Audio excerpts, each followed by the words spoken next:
हरे कृष्णा प्रिय भक्तों, आज हम श्रीमद् भगवद गीता के दूसरे अध्याय के 40वें श्लोक का पाठ करने वाले हैं। अगर आप सभी को वीडियो पसंद आए तो वीडियो को लाइक करिएगा और चैनल को अवश्य से सब्सक्राइब करिएगा। आइए आज का पाठ प्रारंभ करते हैं भगवान का ध्यान करते हुए।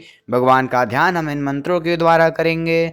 ओम श्री परमात्मने नमः। ओम पूर्णमदः पूर्णमिदं पूर्णात् पूर्णमुदच्यते पूर्णस्य पूर्णमादाय पूर्णमेवावशिष्यते। श्रीमद्भगवद्गीता गजाननं भूतगणादिसेवितं कपितजम्बूफलचारुभक्षणम् उमासुतं शोकविनाशकारकं नमामि विघ्नेश्वरपादकपङ्कजम्।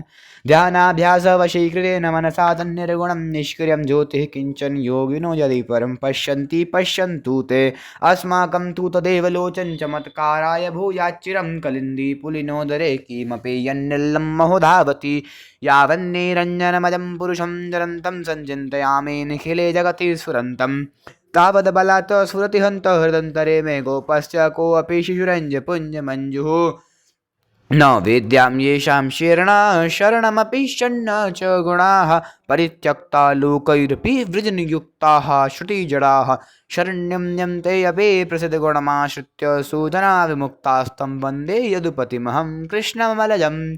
यस्य श्रीकरुणाणवस्य करुणालिशेन बालो ध्रुवस्विष्टं प्राप्य समानधाम समगाद्रङ्कोऽप्यविन्दच्छ्रियं याता मुक्तिमजाबिलाधिपतिताः शैलोऽपि पूज्योऽभवत् तं श्रीमाधवमाश्रित्यष्टदमहं नित्यं शरण्यं भजे।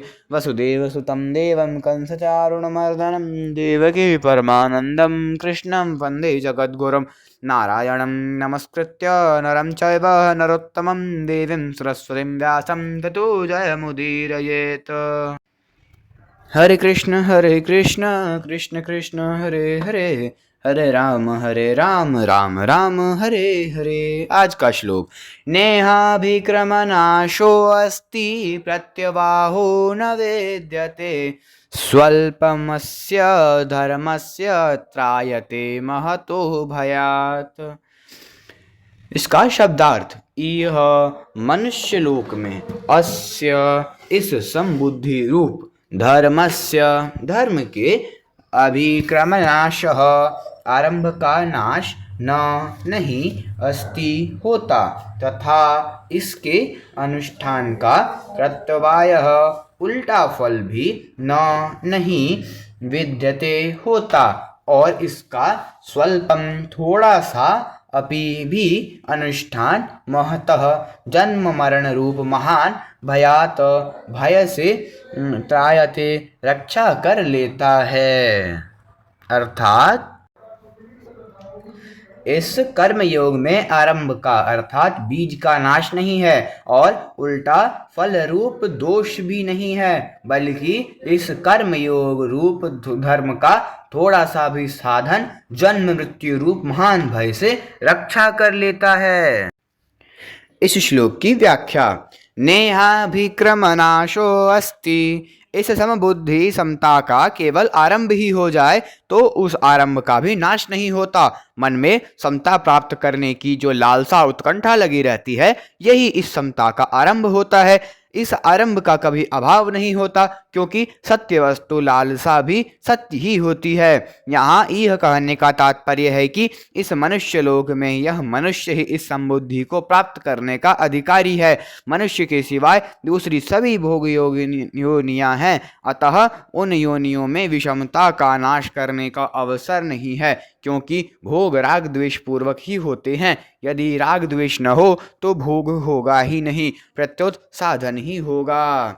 प्रत्यवायो न विद्यते। सकाम भाव पूर्वक किए गए कर्मों में अगर मंत्र उच्चारण यज्ञ विधि आदि में कोई कमी रह जाए तो उसका उल्टा फल हो जाता है। जैसे कोई पुत्र प्राप्ति के लिए पुत्र यष्टि यज्ञ करता है तो उसमें विधि की त्रुटि हो जाने से पुत्र का होना तो दूर रहा, घर में किसी की मृत्यु हो जाती है, अथवा विधि की कमी होने से इतना उल्टा फल भी हो जाता है तो भी पुत्र पूर्ण अंगों के साथ नहीं जन्मता।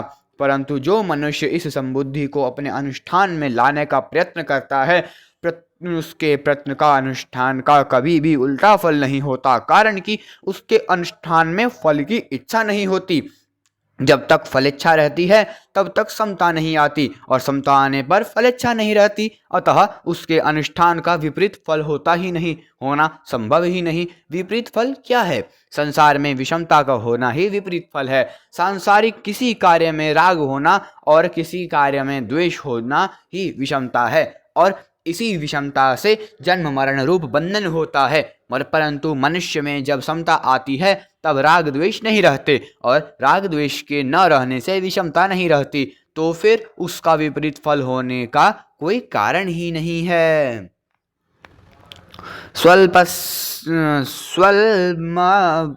स्वल्पमन्यस्य धर्मस्य त्रायते महतो भयात्। इस समबुद्धि रूप धर्म का थोड़ा सा भी अनुष्ठान हो जाए, थोड़ी सी भी समता जीवन में आचरण में आ जाए, तो यह जन्म मरण रूप महान भय से रक्षा कर लेता है। जैसे सकाम कर्म फल देकर नष्ट हो जाता है, ऐसे यह समता धन संपत्ति आदि कोई फल देकर नष्ट नहीं होती, अर्थात इसका फल नाशवान धन संपत्ति आदि की प्राप्ति नहीं होता। साधक के अंतःकरण में अनुकूल प्रतिकूल वस्तु व्यक्ति घटना परिस्थिति आदि में जितनी समता आ जाती है उतनी समता अटल हो जाती है। इस समता का किसी भी काल में नाश नहीं हो सकता।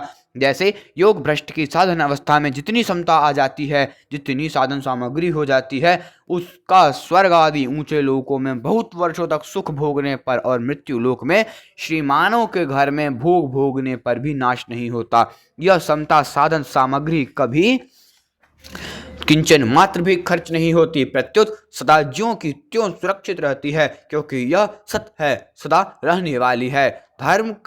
धर्म नाम दो बातों का है। पहला दान करना, प्याऊ लगाना, अन्न क्षेत्र खोलना आदि परोपकार के कार्य करना, और दूसरा वर्णाश्रम के अनुसार शास्त्रविहित अपने कर्तव्य कर्म का तत्परता से पालन करना। इन धर्मों का निष्काम भाव पूर्वक पालन करने से समता रूप धर्म स्वतः आ जाता है, क्योंकि यह समता रूप धर्म स्वयं धर्म अर्थात स्वरूप है। इसी बात को लेकर यहाँ समबुद्धि को धर्म कहा गया है। समता संबंधी विशेष बात। लोगों के भीतर प्रायः यह बात बैठी हुई है कि मन लगने से ही भजन स्मरण होता है, मन नहीं लगा तो राम राम करने से क्या लाभ। परंतु गीता की दृष्टि में मन लगना कोई ऊंची चीज नहीं है। गीता की दृष्टि में ऊंची चीज है समता। दूसरे लक्षण आए या न आए, इसमें समता आ गई उसको गीता सिद्ध कह देती है। जिसमें दूसरे सब लक्षण आ जाएं और समता न आए उसको गीता सिद्ध नहीं कहती। समता दो तरह की होती है, अंतःकरण की समता और स्वरूप की समता। समरूप परमात्मा सब जगह परिपूर्ण है। उस स्वरूप परमात्मा में जो स्थित हो गया उसने संसार मात्र पर विजय प्राप्त कर ली, वह जीवन मुक्त हो गया। परंतु इसकी पहचान अंतःकरण की समता से होती है। अंतःकरण की समता है सिद्धि असिद्धि में सम रहना। प्रशंसा हो जाए या निंदा हो जाए, कार्य सफल हो जाए या असफल हो जाए, लाखों रुपए आ जाएं या लाखों रुपए चले जाएं, ऊपर उससे अंतःकरण में कोई हलचल न हो, सुख दुख हर्ष शोक आदि न हो। इस समता का कभी नाश नहीं होता। कल्याण के सिवाय इस समता का दूसरा कोई फल होता ही नहीं। मनुष्य तप दान तीर्थ व्रत आदि कोई भी पुण्य कर्म करे वह फल देकर नष्ट हो जाता है, परंतु साधन करते करते अंतःकरण में थोड़ी सी भी समता निर्विकारता आ जाए तो वह नष्ट नहीं होती, प्रत्युत कल्याण कर देती है। इसलिए साधन में समता जितनी ऊंची चीज है, मन की एकाग्रता उतनी ऊंची चीज नहीं है। मन एकाग्र होने से सिद्धियां तो प्राप्त हो जाती हैं पर कल्याण नहीं होता, परंतु समता आने से मनुष्य संसार बंधन से सुखपूर्वक मुक्त हो जाता है। इस श्लोक का परिशिष्ट भाव। समता की महिमा भगवान ने 39वें से 40वें श्लोकों में 4 प्रकार से कही है। पहला, कर्म बंधम प्रहास्यसि, अर्थात समता के द्वारा मनुष्य कर्म बंधन से मुक्त हो जाता है। दूसरा, नेहाभिक्रम नाशो अस्ति, इसके आरंभ का भी नाश नहीं होता। तीसरा, प्रत्यवायो न विद्यते, इसके अनुष्ठान का उल्टा फल भी नहीं होता। चौथा, स्वल्पमवस्य धर्मस्य त्रायते महतो भयात्, अर्थात इसका थोड़ा सा भी अनुष्ठान जन्म मरण रूप महान भय से रक्षा कर लेता है। यद्यपि पहली बात के अंतर्गत ही शेष तीनों बातें आ जाती है, तथापि सब में थोड़ा अंतर है। जैसे पहला, भगवान पहले सामान्य रीति से कहते हैं कि समता से युक्त मनुष्य कर्म बंधन से छूट जाता है। बंधन का कारण गुणों का संग अर्थात प्रकृति और उसके कार्य से माना हुआ संबंध है। समता आने से प्रकृति और उसके कार्य से संबंध नहीं रहता, अर्थात मनुष्य कर्म बंधन से छूट जाता है। जैसे संसार में अनेक शुभाशुभ कर्म होते रहते हैं, पर वे कर्म हमें नहीं बांधते, क्योंकि उन कर्मों से हमारा कोई संबंध नहीं होता। ऐसे ही समता युक्त मनुष्य इस शरीर से होने वाले कर्मों से भी कोई संबंध नहीं रहता। दूसरा, समता का केवल आरंभ हो जाए, अर्थात समता को प्राप्त करने का उद्देश्य जिज्ञासा हो जाए, तो इस आरंभ का कभी नाश नहीं होता, कारण कि अविनाशी का उद्देश्य भी अविनाशी ही होता है, जबकि नाशवान का उद्देश्य भी नाशवान ही होता है। नाशवान का उद्देश्य तो नाश अर्थात पतन करता है, पर समता का उद्देश्य कल्याण ही करता है। जिज्ञासुरपि योग्यस्य शब्द ब्रह्माति वर्तते। तीसरा, समता के अनुष्ठान का उल्टा फल नहीं होता। सकाम भाव से किए जाने वाले कर्म अगर मंत्रोच्चारण, अनुष्ठान विधि आदि की कोई त्रुटि हो जाए तो उसका उल्टा फल हो जाता है। ऐसी कथा आती है कि त्वष्टा ने इंद्र का वध करने के वाले पुत्र की इच्छा से एक यज्ञ किया। उस यज्ञ में ऋषियों ने इंद्रशत्रुम विवर्धस्व इस मंत्र के साथ हवन किया। इंद्र शत्रु शब्द में यदि षष्ठी तत्पुरुष समास हो तो इसका अर्थ होगा इंद्रस्य शत्रु, अर्थात इंद्र का शत्रु, और यदि बहुव्रीहि समास हो तो इसका अर्थ होगा इंद्रः शत्रुयस्य, अर्थात जिसका शत्रु इंद्र है। समाभास में भेद होने से स्वर में भी भेद हो जाता है, अतः षष्ठी तत्पुरुष समास वाले इंद्र शत्रु शब्द का उच्चारण अंत्योदात्त होगा, अर्थात अंतरिम अक्षरत्रु का उच्चारण उदात्त स्वर से होगा, और बहुव्रीहि समास वाले इंद्र शत्रु शब्द का उच्चारण आधोदात्त होगा, अर्थात प्रथम अक्षर ई का उच्चारण उदात्त स्वर से होगा। ऋषियों का उद्देश्य तो षष्ठी तत्पुरुष समास वाले इंद्र शत्रु शब्द का अंत्योदात्त उच्चारण करना था, पर उन्होंने उसका उद्धोदात्त उच्चारण कर दिया। इस प्रकार स्वर भेद हो जाने से मंत्रोच्चारण का फल उल्टा हो गया, जिससे इंद्र की त्वष्टा के पुत्र वृत्रासुर का वध करने वाला हो गया। इसलिए कहा गया है, मंत्रहीनः स्वरतो वर्णातो वामित्या प्रयुक्तो न तमर्थमाह स वागवर्जो व्रजो यजमानं हिनस्तिं यथेन्द्र शत्रु स्वरतो अपराधात। परंतु जिनकी समता अनुष्ठान में जीवन में आ गई है, उसमें अगर व्यवहार आदि की कोई भूल हो जाए, सावधानी में कोई कमी रह जाए, तो उसका उल्टा फल नहीं होता। जैसे कोई हमारे यहाँ नौकरी करता हो और अंधेरे में लालटेन जलाते समय कभी उसके हाथ से लालटेन गिरकर टूट जाए तो हम उस पर नाराज हो जाते हैं, परंतु उस समय जो हमारा मित्र हो, जो हमारे से कभी कुछ चाहता नहीं, उसके हाथ से लालटेन गिरकर टूट जाए तो हम उस पर नाराज नहीं होते। प्रत्युत कहते हैं कि हमारे हाथ से भी तो वस्तु टूट जाती है, तुम्हारे हाथ से टूट गई तो क्या हुआ, कोई बात नहीं। अतः जो सकाम भाव से कर्म करता है उसके कर्म का तो उल्टा फल हो सकता है, पर जो किसी प्रकार का फल चाहता ही नहीं, उसके अनुष्ठान का फल उल्टा फल कैसे हो सकता है, नहीं हो सकता। चौथी बात, समता का थोड़ा सा भी अनुष्ठान हो जाए, थोड़ा सा भी समता का भाव मन बन जाए, तो वह जन्म मरण रूप महान भय से रक्षा कर लेता है, अर्थात कल्याण कर देता है। जैसे सकाम कर्म फल देकर नष्ट हो जाता है, ऐसे यह थोड़ी सी भी समता फल देकर नष्ट नहीं होती, प्रत्युत इसका उपयोग केवल कल्याण में ही होता है। यज्ञ, दान, तप आदि शुभ कर्म यदि सकाम भाव से किए जाएं तो उनका नाशवान फल है, और यदि निष्काम भाव से किए जाएं तो उनका अविनाशी फल मोक्ष होता है। इस प्रकार यज्ञ, दान, तप आदि शुभ कर्मों के तो दो दो फल हो सकते हैं, पर समता का एक ही फल कल्याण होता है। जैसे कोई मुसाफिर चलते चलते रास्ते में रुक जाए अथवा सो जाए तो वह जहाँ से चला था वहाँ पुनः लौटकर नहीं जाता, प्रत्युत जहाँ तक वह पहुँच गया वहाँ तक का रास्ता तो कट ही गया। ऐसे ही जितनी समता जीवन में आ गई उनका नाश कभी नहीं होता। स्वल्पमस्य धर्मस्य त्रायते महतो भयात्, अर्थात निष्काम भाव थोड़ा होते हुए भी सत्य है और भय महान होते हुए भी असत्य है। जैसे मन भर रुई हो तो उसको जलाने के लिए मन भर अग्नि की जरूरत नहीं है। रुई एक मन हो या 100 मन, उसको जलाने के लिए एक दिया सलाई पर्याप्त है। एक दिया सलाई लगाते ही वह रुई खुद दिया सलाई ज्वलन अर्थात अग्नि बन जाएगी। रुई खुद दिया सलाई की मदद करेगी, अग्नि रुई के साथ नहीं होगी, प्रत्युत रुई खुद ज्वलनशील होने के कारण अग्नि के साथ हो जाएगी। इसी तरह असंगता आग है और संसार रुई है। संसार से असंग होते ही संसार अपने आप नष्ट हो जाएगा। क्योंकि मूल रूप में संसार की सत्ता न होने से उससे कभी संग हुआ ही नहीं।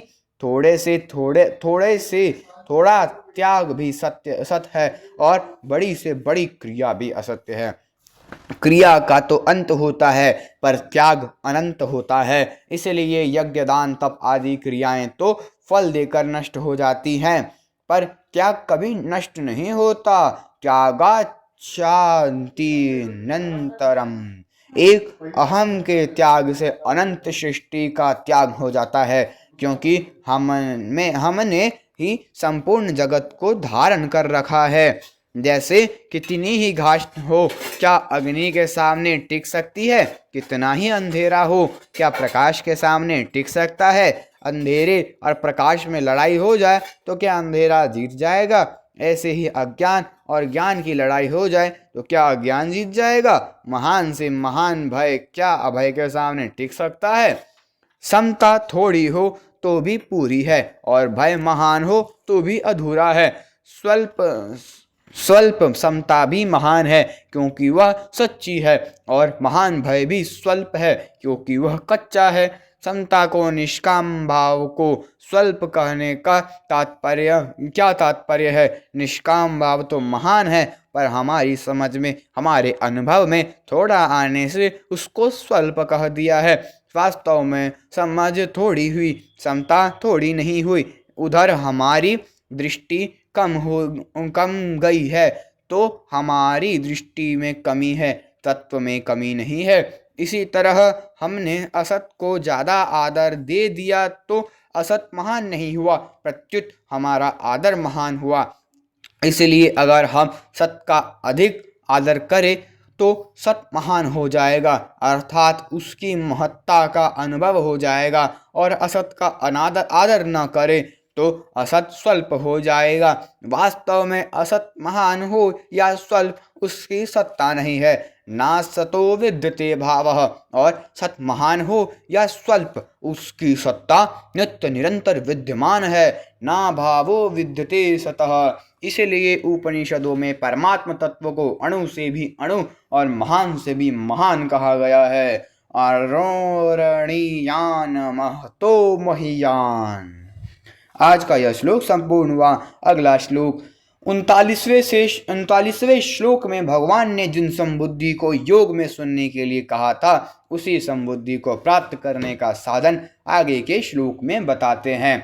अगला श्लोक व्यवसायात्मिका बुद्धि रेकेह कुरुनंदन बहुशाखायन्ताश्च बुद्धयो अव्यवसायिनाम। अगर आप सभी को वीडियो पसंद आए तो वीडियो को लाइक करें व चैनल को अच्छे से सब्सक्राइब करें। हरे कृष्णा, हरि बोल।